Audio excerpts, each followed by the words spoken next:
There's talk of Senate talks for appropriators that somehow people think could lead to an end. But what's your best guess now of when and how it ends?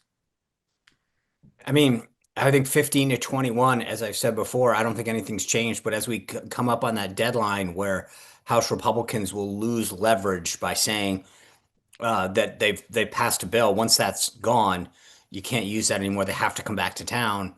I think so. So we're in there, but Thanksgiving's that backstop still in my mind. Dan?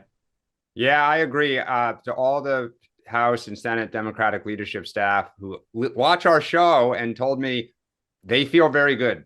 They were saying before, like their conversations were happening. They think they're winning the PR battle now. Their poll after poll shows that Republicans and Trump are being blamed, and they think that the pressure is on him, not them. And maybe Thanksgiving. But can I just, to Dan's point on this, I've said this over and over again. I brought it up with guests on my show. I will say that Democrats are right in the sense that the Republicans, this PR campaign by the Republicans has been pathetic, with the exception of Speaker Johnson, who holds a 10 a.m. press conference every day. Back when I was on the Hill, we'd be out on the steps, we'd be going to places and having rallies with, people affected by this. Is like the Senate is probably should go down in textbooks as the worst PR effort ever. They have a vote at like 3 o'clock and then all head off to the spa. It's pathetic. And if I were a member of the Senate Republican Conference, I would demand new leadership. I also think Trump doesn't look good. He's doing everything else but this. He's in Israel and his overseas trip. We all talked about how kind of stunning it was that it's like he acts like there's nothing going on. Like, you guys deal with this. I'm running the world. Democrats think he is starting to pay. It is, if you test Trump, the GOP and Dems, Trump is not looking good. And I thought even watching 60 Minutes, he looked irritated, right? And they think they're getting under his skin. Yeah. He looked irritated because he was sitting down with CBS, which he chose to do.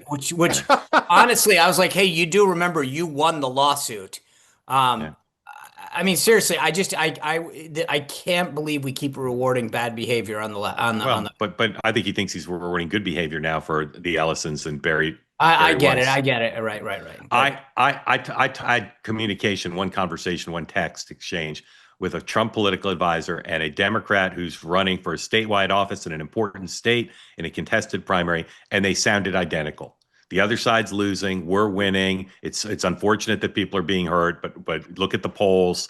We're great. This is going to, the other side's going to eventually have to give in. It was quite something how similar they sounded, and obviously, that makes it an irreconcilable situation. We'll keep watching that. They say that something that's easy is like a walk in the park. Well, easier than a walk in the park. Hit the subscribe button. Be part of the two-way community. Never miss an episode. Be part of our conversations. Thank you for your service to America. And don't forget, you can now listen to the morning meeting and Two-Way Tonight on Apple, Spotify, or wherever you get your podcasts.